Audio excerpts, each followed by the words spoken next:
Efesios capítulo 1, estamos viendo desde el verso 1 al 6, que es un texto que habla de un algo específico y lo estamos viendo verso a verso hasta que nos permita verlo verso a verso. Cuando sea necesario tomar más de uno, vamos a tomar más de uno, pero en la medida en que Dios nos vaya mostrando que hay un mensaje que decir en un verso, lo vamos a hacer así.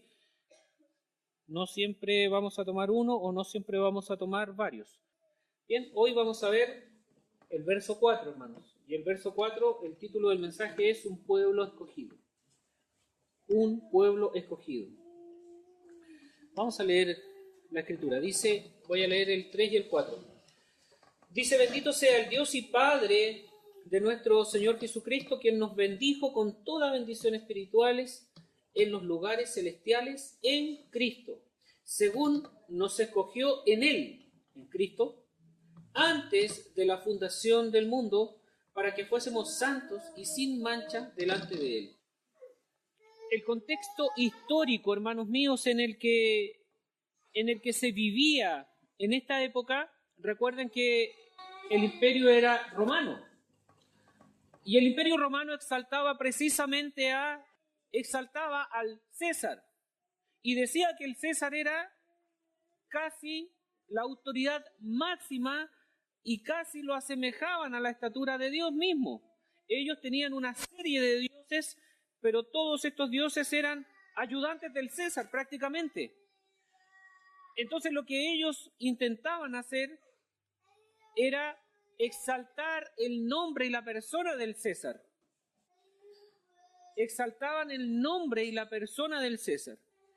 Y el César era el autor y consumador del imperio romano, según ellos decían. Entonces el César era un tremendo hombre. Era un tremendo hombre para la cultura de ellos. Eso primaba en el contexto histórico en donde se desenvolvía la época en que Pablo escribe. Pero fíjense en un detalle importante. Pablo viene a sacar el imperio de Roma y establecer el imperio de Cristo. Viene a sacar la persona de César y a poner al Rey de Reyes, que es Cristo Jesús. Y viene a decir que todos esos dioses están muertos y supeditados al único Dios vivo. Entonces, el contexto histórico en el que se ven envueltos, hermanos, no solo los romanos, sino que la cultura influye en todos nosotros también. La mayoría de nosotros viene del mundo católico. ¿Y cuánto nos ha influido la Iglesia Católica? ¿Cuánto misticismo queda todavía en nosotros? ¿Cuánta idolatría queda todavía en nosotros por la influencia que ejerció la Iglesia Católica? Entonces, lo que Pablo tiene que hacer es remecer a estos nuevos e incipientes creyentes. Decirles, cuidado, que ya la vida anterior ya no es la que vale, sino lo que vale es Cristo. Por eso esta carta es tan fundamental. Yo se los dije cuando empezamos predicando. Esta es, le dicen la carta madre de las epístolas de Pablo. Es fundamental, es muy importante, no solo por la riqueza teológica, sino por la influencia que también tenía que ejercer respecto de los creyentes. Entonces el contexto histórico, hermanos míos, es muy influyente dentro del mundo. Y como les influyó a ellos, también nos influye a nosotros hoy día el contexto histórico en el que nosotros nos movemos. Por eso que debemos sacudirnos nosotros de todo lo que nos ha influido en nuestra vida y empezar a mirar a Cristo y caminar hacia adelante, guiados por la Escritura. No por las tradiciones, no por lo que creíamos antes. Hay personas que todavía siguen siendo supersticiosas a pesar de ser creyentes. Esa es una contradicción. Pero está tan arraigado que no nos damos cuenta que a veces para ciertas cosas somos supersticiosos. Entonces, cuando nos damos cuenta, debemos ir a los pies de Cristo y decirle, Señor, saca eso de mí porque sé que no te honra, que no te alaba, que no forma parte. Hay cosas que todavía hacemos casi mecánicamente. Les voy a dar un ejemplo personal. Siempre me pongo el zapato derecho y me abrocho el zapato derecho primero. Nunca en la vida me he abrochado el zapato izquierdo antes. Forma parte de la superstición y ahora ya es parte de mi costumbre. Y lo hago en forma automática. no pienso ahora en abrocharme el derecho, ni ponerme el zapato derecho primero. Lo hago nomás. Pero eso formaba parte de mi tradición, de mi costumbre, de mi superstición. Nunca te levantes con el pie izquierdo. A eso correspondía. Entonces, hermano, nos marca y tiene peso sobre nuestra vida. Y no es correcto, obviamente que no es correcto, y hay que sacarlo de nosotros. 3 puntos quiero ver hoy día de este versículo 4. El punto número 1 es que nos escogió. El punto número 2, antes de la fundación del mundo, y el punto número 3, para que fuésemos santos y sin mancha. El punto número 1, nos escogió ¿a quién? Su pueblo. Hermanos míos, su pueblo. El punto número 2 es en el momento en que nos escoge, antes de la fundación del mundo. Y el punto número 3 es el propósito para el cual nos escoge, para que fuésemos santos y sin mancha delante de Él. Punto número 1. Quiero que me acompañen a Deuteronomio capítulo 7, verso 6.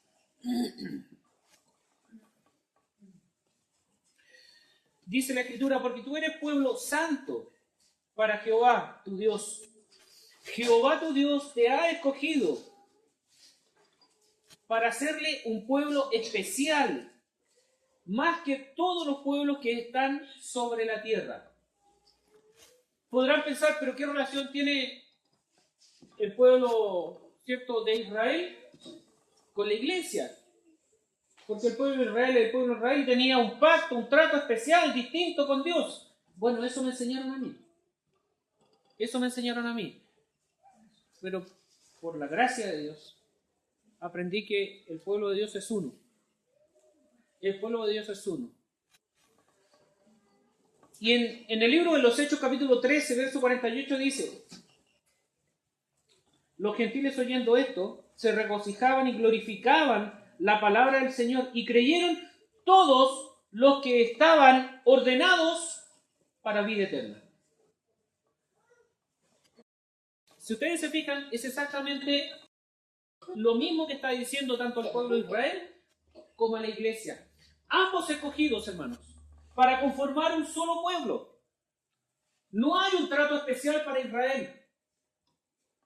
Todos los israelitas que no lleguen a Cristo no llegan a Dios. Hermano mío, el israelita que no llegue a Cristo no llega a Dios.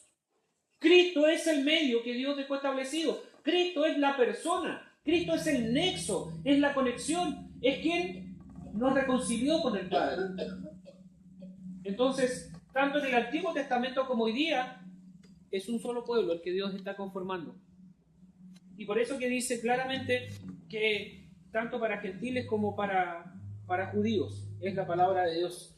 En el libro Romanos 8:29 dice: porque a los que antes conoció también los predestinó para que fuesen hechos conforme a la imagen de su Hijo, para que Él sea el primogénito entre muchos hombres, entre nosotros los creyentes, para que Él sea la imagen de quien nosotros debemos llegar a ser finalmente. Entonces, hermanos, la elección que Dios hace tiene que ver con que Él escogió a cada creyente para que formase parte de un pueblo específico. La elección, hermanos, que Dios hace, la hace con un sentido de pertenencia también. Le pertenecemos a Dios. Recuerden que fuimos comprados a un alto precio. Fuimos comprados por precio. Con objetivos y propósitos definidos. No al azar. Dios no tiene un desorden. A ver, voy a escoger a uno que a otro y vamos a ver qué pasa con esto. No tiene propósitos definidos Dios para tal cosa. En principio, los propósitos más importantes primero son la salvación de cada uno de nosotros y en segundo término conformar su pueblo. Y su pueblo se llama iglesia. Hermanos míos, su pueblo se llama iglesia. Y la iglesia es universal. La iglesia de Dios es universal. No es para los gentiles o para los judíos. La iglesia de Dios es universal. Y está conformada dicha iglesia por iglesias locales, como esta. Que aunque seamos una iglesia pequeña, somos la iglesia del Señor Jesucristo. Él la estableció, Él la fundó, Él la formó, Él dio la vida por esta iglesia. La única manera, hermanos, de tener una relación con Dios es primero tener una relación con Cristo, que es lo que le comentaba también el viernes en la reunión de oración, que mucha gente tiene fe en Dios y todo el mundo dice que tiene fe en Dios. ¿Qué debemos hacer con esa gente? Trasladar la fe que tienen en Dios en la persona del Señor Jesucristo.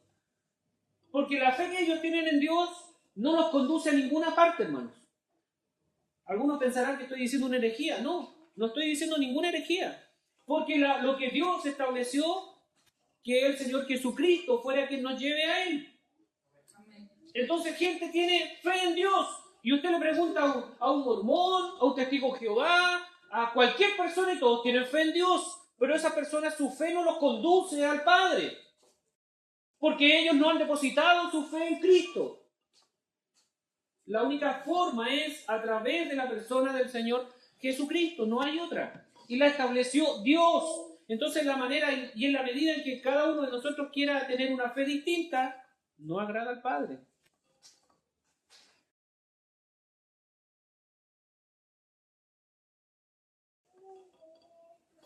Cristo, hermanos míos, es quien nos reconcilia con el Padre. En segundo término, primero les dije que era por salvación. En segundo término, para conformar su pueblo que hoy día es llamado la iglesia. Hermano, el texto nos muestra que somos escogidos en Cristo. Somos escogidos en Cristo y a través de Cristo para conformar un pueblo que le rinda culto a su Creador y le glorifique. Entonces, somos escogidos en Cristo para conformar la iglesia, para que la iglesia le rinda culto a este Dios y Creador y le glorifique también a este Dios. ¿Quién tiene, hermanos, quién tiene propósitos para que este pueblo llamado iglesia, esta iglesia, hermano, abarca a todos los pueblos, naciones, en todo tiempo y lugar, para el cumplimiento del propósito acá en la tierra? ¿Qué quiero decir con esto? Versículos sacados de contexto. Como les decía, creo también la semana pasada, si mal no recuerdo, o la anterior, porque de tal manera amó Dios al mundo, y se toman de eso para decir que la salvación es para todas las personas. No, está hablando para todas las naciones, para todas las culturas, para todas las razas, en todo tiempo. No está diciendo para todas las personas que han nacido, sino para los escogidos, que abarquen todas las culturas, todas las naciones, todos los países, todas las etnias. Pero en Cristo. Eso es fundamental. Y entonces, para el cumplimiento de su propósito acá en la tierra, el cumplimiento del propósito acá en la tierra es que la iglesia fue conformada por Dios y tiene un propósito también de finalidad hacia los inconversos. No es solo reunirnos a nosotros como iglesia, sino que también hacia los inconversos. Y esto, hermanos míos, es por el solo consejo de la voluntad y soberanía de Dios. No hay intervención humana. ¿Qué hombre puede decir, yo he hecho los méritos suficientes para que Dios me considere? Siempre me acuerdo de esto, creo que lo he dicho en más de alguna oportunidad en esta iglesia. Mi madre crió 8 hijos. 8 hijos. Ella era la mayor, por mucho, de 2 de sus hermanas. Y ella terminó criando a sus 2 hermanas que eran muy menor que ella. Ya llevamos 10. Ella cuidó a mi abuela por siempre. Yo, desde que tengo uso de razón, mi abuela vivió con nosotros. Y mi madre la cuidó siempre. Las 2 hermanas menores de mi madre murieron y dejaron a niños muy pequeños, y una dejó a 4 y otro dejó a 3. Mi madre los crió. Ojo, todos esos en nuestra casa. Y después mi padre enfermó y fue un niño más. Mi madre terminó también afectándolo, llevándolo al baño y haciéndole todas las cosas como si hubiera sido un niño. ¿Saben lo que decía la gente de mi madre? El cielo ganado. Amén.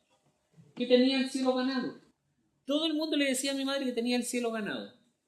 ¿Y saben lo que ella creía? Y era así, porque ella había hecho los méritos suficientes para ganarse el cielo. Si lo miramos desde la perspectiva de una madre, tal vez hizo muchos méritos.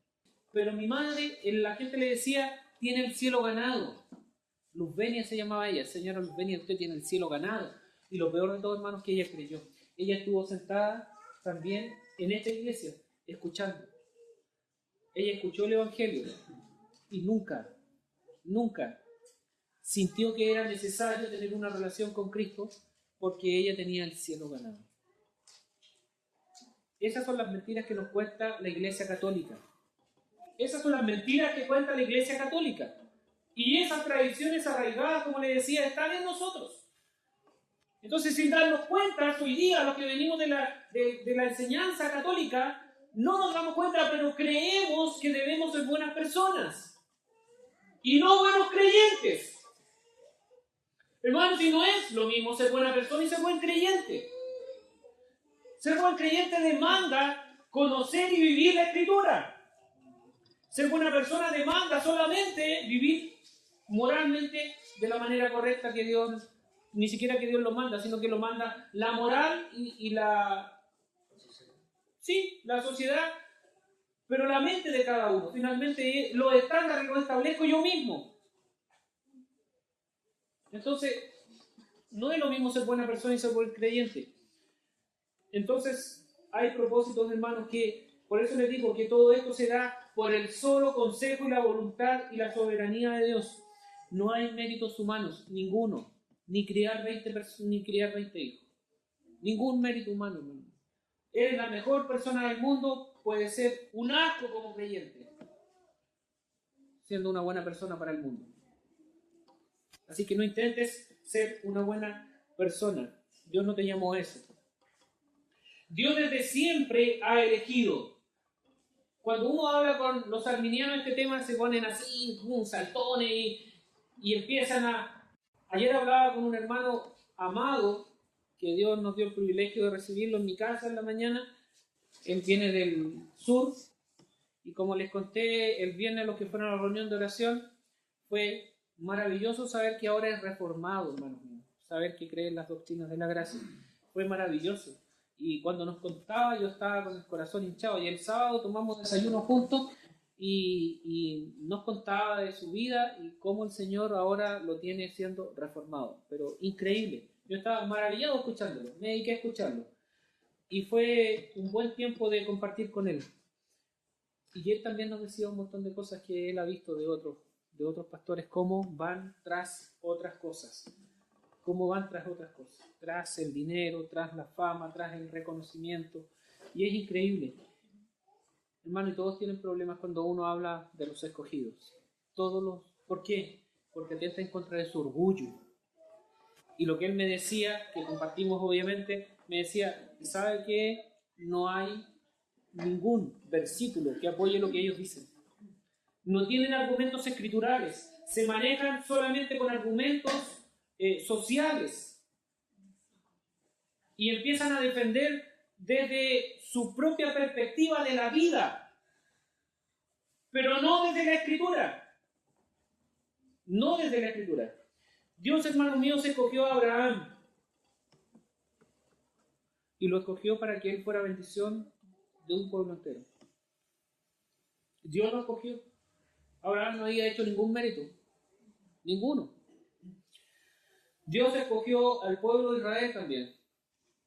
Y el pueblo de Israel, dice la Escritura, que era el más pequeño de todos. El más indigno e insignificante pueblo, Dios lo escogió. Dios escogió a Jacob por sobre su hermano Esaú. ¿Qué había hecho el pobre Esaú de malo si estaba en el vientre? Le comía toda la comida a su hermano, tal vez en el vientre. No sabemos, hermano. No había hecho nada malo. Sin embargo, Dios escogió al más pequeño por sobre el mayor.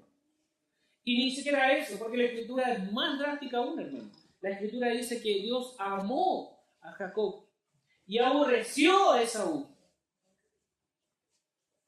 Y Esaú no había hecho nada, porque esto es antes de que ellos hubieran nacido. O sea, no es porque él tuvo una vida de pecado tan abundante que Dios lo tuvo que aborrecer porque era pecador. No dice eso la Escritura.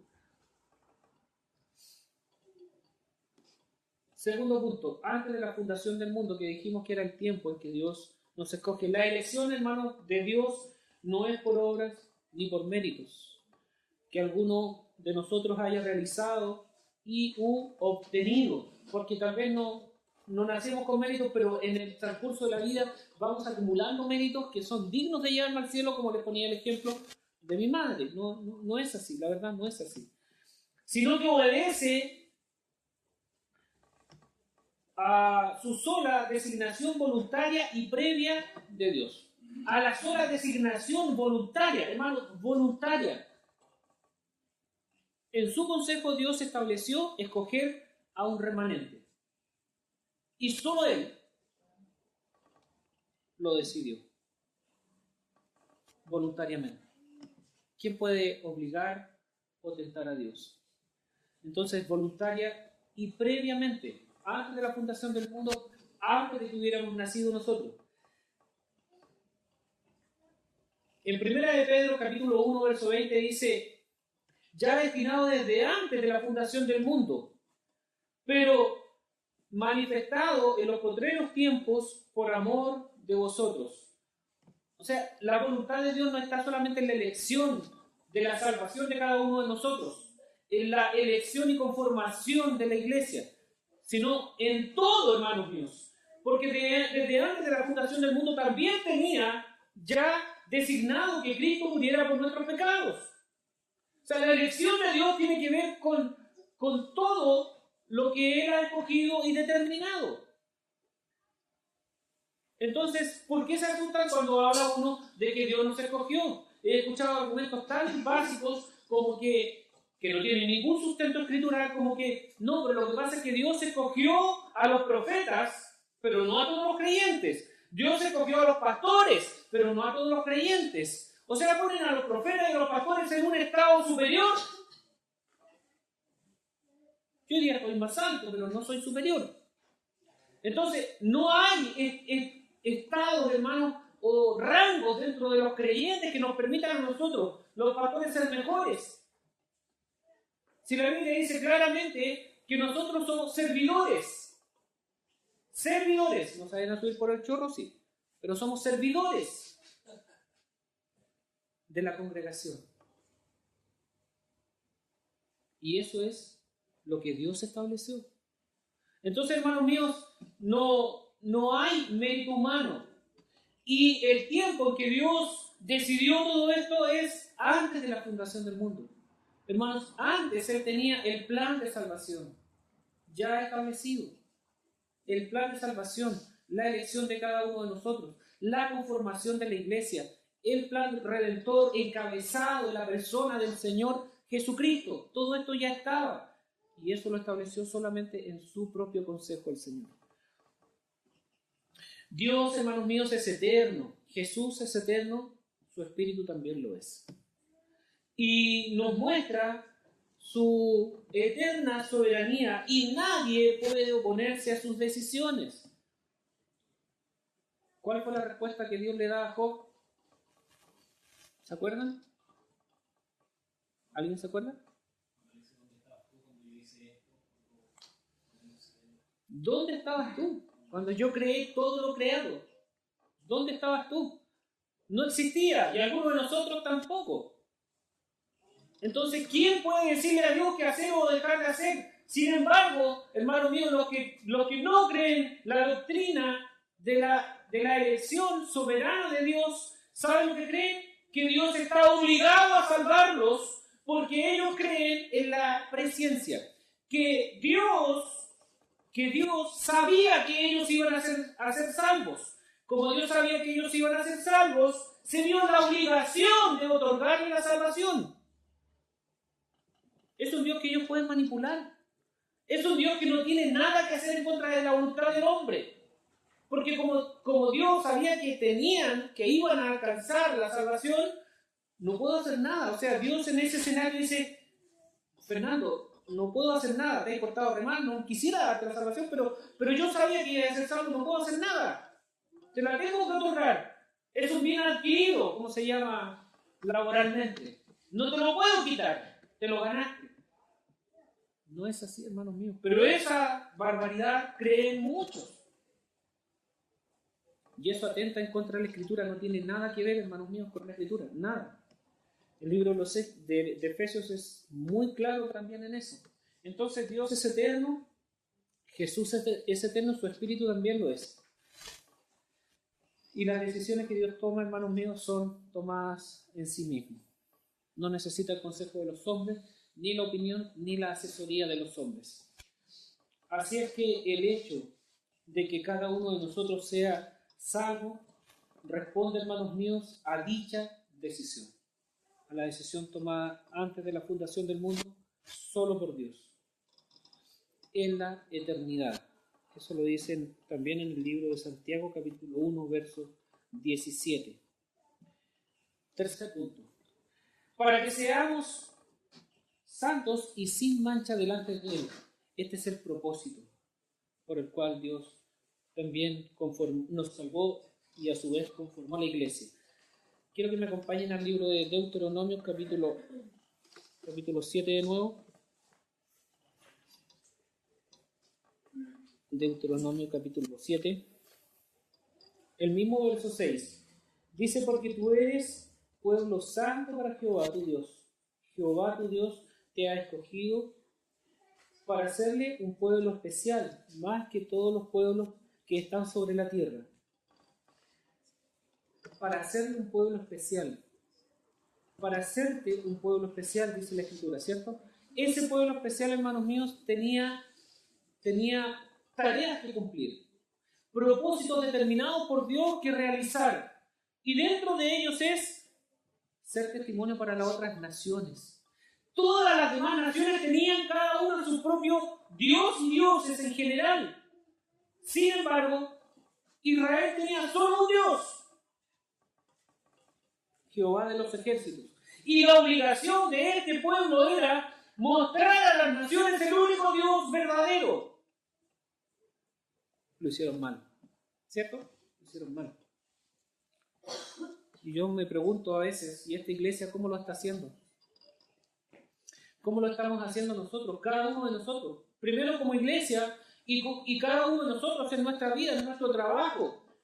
Damos testimonio de que le servimos solo a ese Dios, al único Dios santo, soberano. Damos testimonio en nuestra casa, damos testimonio en nuestro barrio, en nuestro trabajo, en la universidad, en el colegio, en nuestro entorno. Damos testimonio de que servimos a ese único Dios. Porque a veces criticamos a Israel. Pero ¿cómo? ¿Cómo? Si le pidieron pan a Dios y Dios les da pan. Y Dios les dice, tomen un pan nomás. Para un día. Tomen el pan necesario para un día. No, a tomar más pan. Para el otro día. Pero nosotros somos iguales, hermano. No hay ninguna diferencia. Somos exactamente iguales. Y a veces vemos iglesias que se dan vuelta en el desierto y no avanzan y no crecen porque no dependen de ese Dios. Porque no dan testimonio del Dios vivo. Porque no parecen ser escogidos de Dios. Porque no cumplen el propósito por el cual Dios los estableció. Como, primeramente, salvos y en segundo lugar, conformar la iglesia que nos represente a Él en la tierra. Hermanos míos, somos llamados a representar a ese Dios en la tierra. Pero lo hacemos.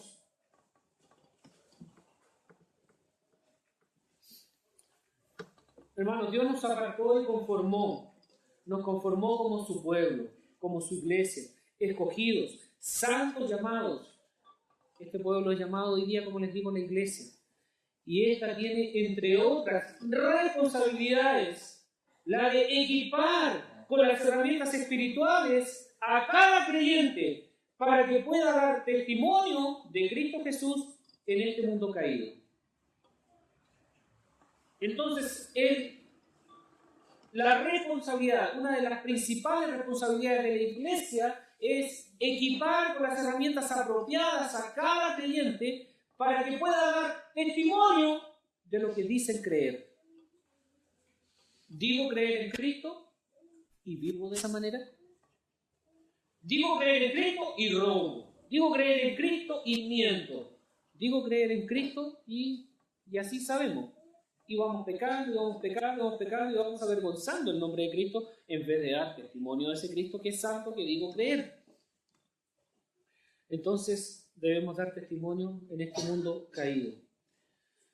Como ovejas que somos, hermanos, debemos conformar una iglesia sin mancha. Una iglesia sin mancha. Somos ovejas. Las ovejas, hermanos, en el Antiguo Testamento, para poder ser sacrificadas al Dios Santo, debían estar sin defectos. Sin defectos. Sin mancha. Hoy día nosotros debemos tener una iglesia para presentársela al novio que la está esperando. Esta iglesia es la novia de Jesucristo, hermanos. ¿Y la estamos cuidando como novia? ¿La estamos cuidando como novia?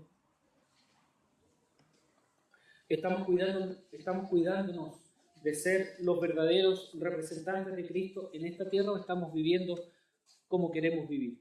Y da lo mismo si peco o no, porque todo el mundo lo hace. ¿Qué importa? Si todos lo hacen, ¿qué tiene de malo? Eso no glorifica a Dios.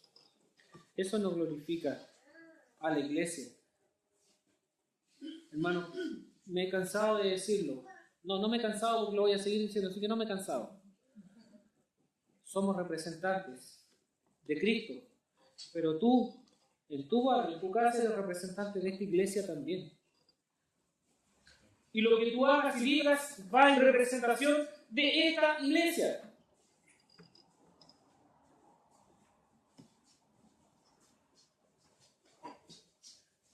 Debemos tomar conciencia también de eso. Entonces, como ovejas, hermanos, debemos presentarnos delante del novio, que es Cristo. No es cualquier novio. No es cualquier novio que está esperando en esta iglesia.